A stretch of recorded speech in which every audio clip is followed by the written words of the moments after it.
Hey guys, Ryan Dement from Chasing Happiness podcast. Hope you guys are having a great day. Today on the podcast, we have Melinda Jackson. She is a Grammy and Emmy award winning publicist. Melinda, welcome to the show. Thanks for having me. I'm so excited to chat. Great to have you on. I know it's a little bit of a wait, so thank you for being patient. Before we go into what you're doing on a day to day basis for your business, can you tell the listeners a little bit about yourself?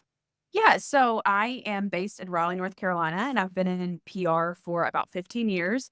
Generally, nobody knows what PR is. I like to say when I lived in Los Angeles, which I spent 7 years of my career there, I was getting people on red carpets and I was the person wearing all black, shuffling them down to get interviewed. Now in Raleigh, I help small business owners or entrepreneurs or a national brand get more exposure via media coverage, partnerships, influencer relations, events, things like that. That's going to be a lot to unpack because there's a lot of things you can talk about from business and so forth. How'd you get in the space? So it's crazy because growing up in small town Eastern North Carolina, I didn't know what I wanted to be, but I knew that they filmed a lot of movies in Wilmington.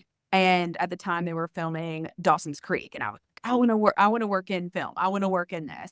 And my parents were like, girls don't do that. You're never going to get a job. No one knows what that is. You can't do it. You should just be a teacher. And I was like, okay. So, first semester of my freshman year in college, I go in and I was going to be a history education major. And some of the girls that I cheered with, because I cheered in college, they were communications majors. And I was like, that's the closest thing to film. Let me do that.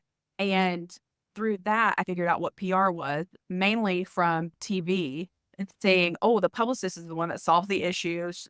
She's the one that's out there chatting with everybody. She's doing all the fun, glamorous stuff. That's what I want to do. And it's just all about connections at the end of the day. So after college, I moved to Los Angeles with $500 in my pocket, no job, 2009, so coming out of the recession, and made it work. That's gotta be pretty tough to break into that industry, especially in Los Angeles.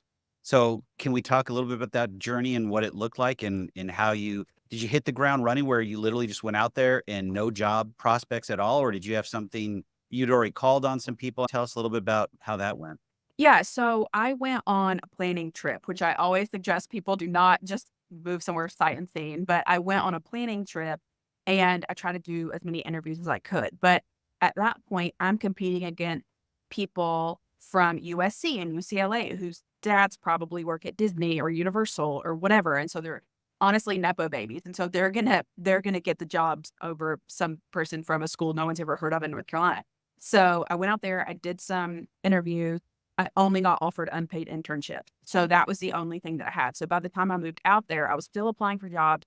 I got a couple of part-time jobs that had nothing to do with PR. And then I had 3 internships at once. So that really helped open the door for me to get hired on full-time somewhere. I hired on part-time at a PR firm about 2 or 3 months in, but I didn't get hired somewhere full-time until about a year in. Working part-time jobs, were you able to survive in LA? I don't know how I did, to be completely honest with you, because I was coaching cheerleading at a school in the Valley. I was tray passing at events. I was also doing events for this PR firm. And then I had my 3 internships that I just had split up a couple of hours a week. And then I was sharing a room with someone in an apartment. Then I realized that I was paying their rent. So they were scamming me. So honestly, I don't know how and my parents, very conservative Christian, typical Southern parents were like, if you move, we're not going to help you because we don't think you should do this. You should stay home where you know people. So my mom would literally send me like care packages of like snacks and Mhm. that would sustain me. And I would eat at these events. I would go to as many events as possible because I would eat because there was free food, there were free drinks, and there was normally swag. So I would get all my shampoo and stuff like that from these events. It was crazy, but I truly don't know how I did it. You said the valley. Which valley were you in? I'm born and raised in Southern California, so I'm just Yeah. curious. Yeah, it was in Burbank, so it Okay. was just over the hill, not that Yeah, yeah. exciting. So as you progress and you got hired on after a year full time, what would be some of the qualities that you could say you could share with the listeners that got you there over the hump and moved you into that paid position to get you started in your career? Yeah, absolutely. So, just the willingness to learn and the willingness to help and to network. So I say I'm good at PR because I collect people everywhere I go. I'm always, and not in a cheesy way, but I'm always trying to figure out, okay, who is this person and who could I connect them with that could help? Or how could I help them? Or how could they help me? So that really helps, just networking and being willing to ask questions, being willing to put the work in. I think the Southern work ethic really helped me out a lot compared to some of these people who they're going into an internship and they had never worked before. So that truly helped me a lot, especially in LA, where people want to make a lot of money, but they don't want to do a lot of work. I was hustling. Truly, the connections, the networking, the willingness to help. Also, just being really good at figuring things out that I didn't know. So having like being able to figure out a way to make it work without having to rely on a boss or something. You're talking about a lot of characteristics that entrepreneurs, small business owners have. So I can Mhm. see how you can relate to them. In your current role and what you're doing, how do those skill sets kind of overlay with your clients? Are you sharing those? Are you helping them? Or is it really just getting, I call it eyeballs on the business and making sure that they're getting that exposure? Yeah. So PR is just there's so much more to it than just sending a press release out. And that's what a lot of the larger agencies do. And they don't have that personal connection with the brands. And I really see myself as an extension of someone's business. And I take that very seriously. And I know that a lot of times this is the only extra money that they have. So I want to help them in any way I can. If that's helping them with their social media, which is not really something I offer, if it's, connecting them with a lawyer or something just because I know someone, I try to really give that full service approach because at the end of the day, if their business is thriving, I'm going to make money. So it's in my best interest to try to get scrappy for them just as I would myself. You've said scrappy and working hard, which I honestly think a lot of those traits potentially have been lost right now because Oh, we're yeah. all instant gratification. Would you say that is what has made you successful in the space is being scrappy and tenacious and not willing to give up? Absolutely, especially in PR because if if I'm reaching out to a journalist and I'm not hearing anything, I have to figure out a way to pivot. So either that's pivoting the message or that's finding somebody else to talk to or finding a whole different outlet or a whole different category, something. I have to figure out ways to make it work for my client.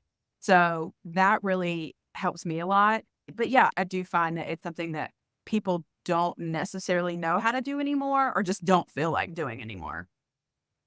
That don't feel like unfortunately, yeah, it's not unfortunate. I would say I'm blessed, but I have younger people reaching out to me because they find me on social and they're like, "We wanna be like you." And you're like, "I've been at this game podcasting for 6 years, and it's after 5 years, it started taking off."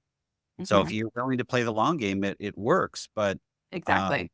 it just doesn't seem like that's in the cards for them. They're like, "Well, I'm gonna put out a TikTok, and if it doesn't work, then whatever." And I'm like, "Okay, you must not want it bad enough." And then that kinda circles back around to what I wanted to ask you is, how do you the best way to describe this, how do you connect with your clients to make sure you're the right fit?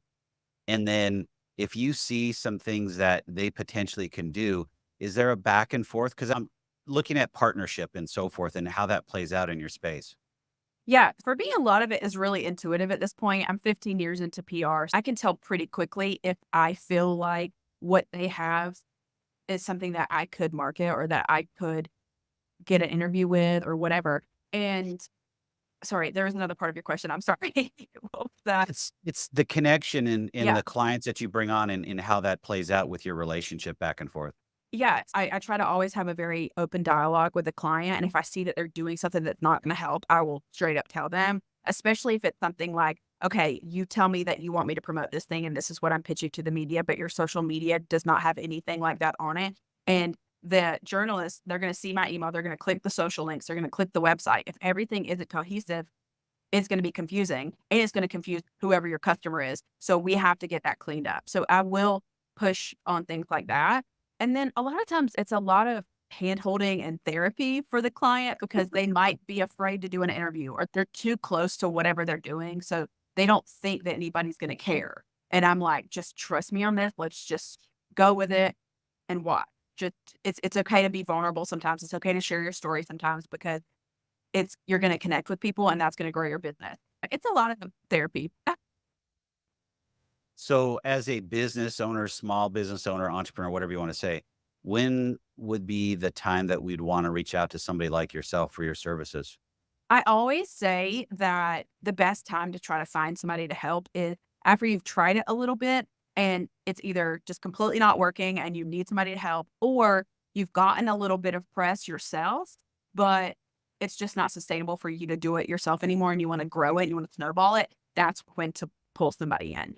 But a lot of times people come to me and they'll say, I need PR. And I have to tell them, you don't have anything to promote right now. Do you have any new products? Do you have a message that you want to send? I get a lot of people that just want to be famous and they have absolutely nothing to talk about. And I'm like, Mm. okay, I'm not going to take your money. Ethically, I can't do that because I'm not going to sit there and take your money and not be able to do anything for you. Yes, I can get you on a podcast or two, but that's not going to do anything that you want. And it's going to waste everyone's time. Wow, that instant gratification again of I want to be famous and do very little work. That's interesting. So, product service is big, but I guess I'm going to dive down a little bit further. Is it at a certain point? Because we're also talking entrepreneurs and small business owners in our listening group. Is it at a dollar point that they typically reach out? I'm trying to understand where, because I'm not just a podcaster. I'm an affordable housing developer. We've got a nonprofit. There's a bunch of stuff that we do. A lot of it I use VAs. It's just Mhm. I've built that up. At some point, I think we would have to, and I'm asking for myself too, but I wouldn't know when I would need to reach out to somebody to do PR work. Yeah. So VAs are great. I have a VA. I talk to her daily. She's amazing. But sometimes those skills are not highly focused. It's Yep. just, okay, you can do some research for me. You can write for me. You can use ChatGPT, but you need like someone who actually knows that skill sometime to just dive in and go hard for you on that. I always say that if you feel like you have the budget, so generally PR, and this is not just me, this is across the board, PR starts around $2,000 a month retainer. Okay. And those fees were that 15 years ago when I started, they're that now, give or take who you're working with and based on the skill. I try not to charge hourly because we both know you can send one email and get something huge, or it takes you 3 weeks to do something and you have the same result. So it's hard to do that. So I do a monthly retainer, $2,000. So if you have the budget for it and that's not gonna mess you up a lot and you're okay with the time investment, sometimes it takes 2 to 3 months to get the ball rolling and you can get a podcast interview and sometimes it doesn't come out for a while. And you're gonna use that to snowball it into bigger press. If you have the time to spend on it, if you have the money to spend on it, I think PR is worth it if you have something that feels topical and relevant that you want to get the message out. What would be the topical and relevant stuff? I'm not trying to use myself, but I guess an Yeah. idea would be let's say I don't know what type of business. Let's ask that. I'll back that up. What type of clients do you typically work with? What industries? So it's all over the place. Right now, I have a few aesthetics clients. So that's skincare. I have a lot of thought leadership clients. So just people who have maybe written a book and they're a thought leader in whatever their industry is. Sometimes I just position people as a thought leader in their industry. So I've had a lot of biotech clients. Sometimes it's just event. So we can use you as an example. So let's say, okay, you have your affordable housing.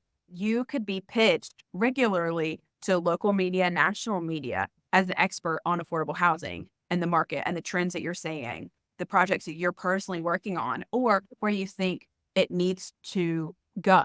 So those are topics that you could speak to. And that's something that's very timely and topical pretty much all the time because affordable housing is such a hot issue right now. So it's things like that, just figuring out, okay, do I have something that they're talking about in the news and can I add to that conversation? Hmm. I like that. You're right. When you first opened up that we don't know much about PR, or we think we have a different definition. And I was in that camp too. So I like the differentiation, but also how you lay it out.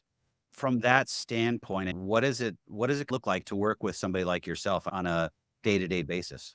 Yeah. So when I sign a client, we figure out what we want to work on, what we want to promote. Is it thought leadership? Is it a product? Are they going to have a complete rebrand in 2 months and we want to set up for that? What does that look like?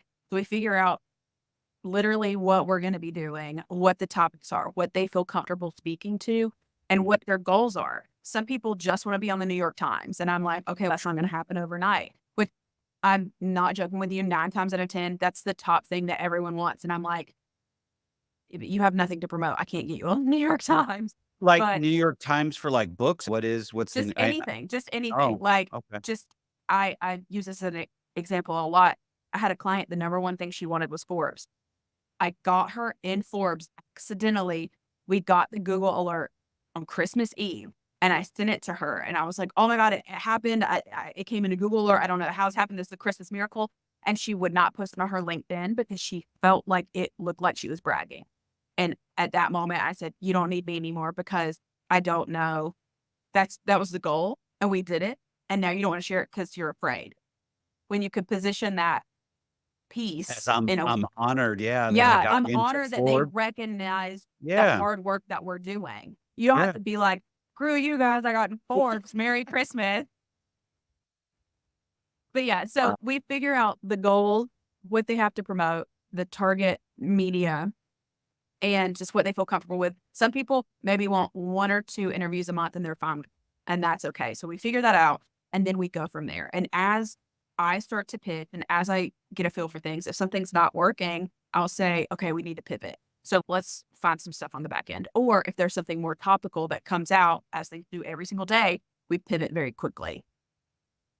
Commitment-wise to the $2,000 a month, what would be a time frame that would be realistic for results to be seen? Usually 2 to 3 months at least. They Oh, always say 3 months because magazines have a 3-month lead time, but we're seeing print journalism dying every day. But now it's more podcast. So if sometimes you can do a podcast interview and it posts tomorrow. Sometimes it posts at night. Sometimes it takes 6 months. You never know. So you really need that 3 months because if things hit the first month, you use that as leverage to get the larger interviews. I always take a snowball approach. I always start small and grow from there. interesting. I'm thinking about podcasting and so forth, and it's taken a long time to snowball, but the PR piece, can we I'm not gonna try to steal your thunder or anything like that. I'm It's just curious okay. to dig underneath the hood. Let's say you onboard a client that's in whatever space. Where do you typically go, and what are the things steps that you take to get things off the ground and going?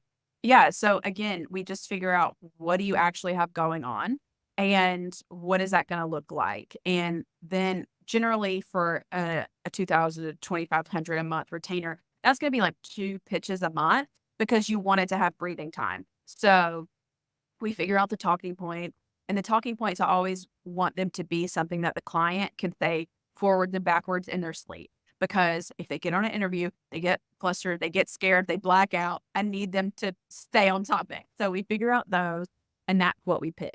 The things that they are comfortable with, the things that are most topical. And then just constant communication, like they have access to what I'm doing and they can see, okay, she pitched X, Y, and Z on these days. They're interested, they're not. And we just keep the constant communication because you have to be able to pivot very quickly if things aren't working, or if they are working, then you want to jump on it. So you said earlier in that there's a lot of counseling and therapy, but how many of these individuals or clients are actually prepared to get in front of a camera and can actually do the work and be comfortable? Because I know back in the day before I had a podcast, it was probably the most frightening thing for me to is get up in front of people or get on a camera. Now it's like, damn, turn the camera on, let's go. I mean, Yeah. it's over a period of time you get good at it, but I'm guessing you have to work with them on that too. Yeah. A lot of media training. I'd say probably like 50% of people are okay, or somebody thinks they're okay, and then they get up there and they are done for. Like, I had a client who was a lawyer, and I was like, "Oh, he's gonna be fine. Like, he is a lawyer. He's up there talking. Like, he's personable. He's great." Every time we got him on the news, he just blacked out. He would black out. He would start coughing. He would do all this like nervous energy stuff, and his mouth would go dry. And I was like, "Okay, we can only get him on the radio or a phone, or we cannot have him in front of the camera anymore because he was terrified. And no matter what I did, I could not fix it." So there's no rhyme or reason to it, but yes, I try to talk to them. Normally, they'll do 1 or 2 interviews, and I see it, and I'm like, "Okay, I got some notes." But we'll do, like, Zooms, and we'll try to practice as well. How did he end up? Did he end up only going on radio after that? Honestly, it's been years. I can't really remember. I know we did a lot of I think COVID happened, so that kinda saved us a little bit because we did a lot of Zoom, and that was a little bit easier. Or I would ask for pre-tape, which is also a thing that can be a good workaround because they can edit some of that out. As we get winding up here and getting you off into what you need to do, one question or a couple Mm. questions. First question is, if someone's considering hiring somebody like yourself, what would be some steps or some thoughts they need to put together before they reach out to you? Yeah, I always say figure out if you actually have something to promote first and Yep. foremost.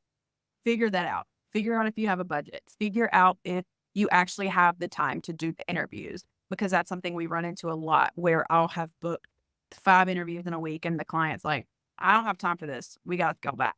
So, really ask yourself those questions. Then talk to a few different publicists. Like, I may not be a good fit for somebody or like any profession, there's going to be some snake oil salesmen out Mhm. there. And especially in PR, I find that a lot of people say, "Oh, I do marketing and PR," but they've never actually done it. They just think they know how. So make sure you really vet the person. You do a few interviews, date around, figure out somebody that feels like a really good fit for you and that actually understands what you're doing. Another thing I always tell people is just because a publicist or a marketing team or whoever has a lot of clients that are like you, that's not a good thing because you could get lost in that. Mhm. And I try to only have one type of client per category because I don't want to have to go to this editor with 5 different clients that all do the exact same thing because then it becomes a bidding war or one client's always going to be favored. I never want that to happen. So just make sure that people actually know what you do, they're comfortable with it, and you're not competing with all their other clients as well. I have an off the wall question because I get a lot of these on a daily basis for both my podcasts. I have people reach out to me that are trying to book their clients. Most of them say PR specialist on the bottom or booking specialist or Yeah. whatever. Are they in your category? I'm guessing they're not because they just send me these crazy emails and it's like they expect me to respond to every single one they send. Yeah. So I try not to just blast out like that. Sometimes I will if it's a press release or something, but for the most part, I try to do my due diligence and really research and make sure the person's actually gonna be a good fit. But sometimes it's just a numbers game and that happens. Some people will just pull a list of 1,000 people and just blast it out. So yeah, that happens. I probably get anywhere between 4 to 6 of those a day. Yeah. It's crazy, and it's, "Okay, I get it." So now I just have my VA respond and let them know that, "Hey, both podcasts are booked out. If you wanna reach out to us at a later date, we'll take a look at it, but otherwise, we're not booking anybody." And most of them say, "How can you be booked out that late or that far out? You wanna see my calendar?" I mean, Yeah. it's like, come on. Yeah. It's interesting. One last question, and we'll wrap this up is, are you taking on new clients? What's the best place if for them to contact you if you are? Yeah, always like a new client. I do a lot of project-based stuff as well, so there's always things are always shifting and happening, so there's always openings, but best place to find me is just melindajacksonpr.com. You can send me an email there, you can check out what I do, and always happy to answer questions, and if somebody doesn't know if they need PR or they don't feel comfortable bringing on PR at that time, I do consulting calls, and on those, I'll just say, "Hey, this is what you need to do, this is what you need to talk about." I pull a media list, I help navigate them through the process, and I give them a plan that they can actually execute themselves to make sure that they like PR and make sure they like the interview process and all that fun stuff, and then set them up until they are ready to bring on someone. Perfect. I will put that link in the show notes for you too so that we people can get a hold of you. Thank you for coming on. It's been great Yeah. talking to you, and I had no idea what PR I thought I did. You've educated me. So thank you for doing that, and thank you for sharing what you're doing. Yeah, thank you for chatting with me. Have a good day.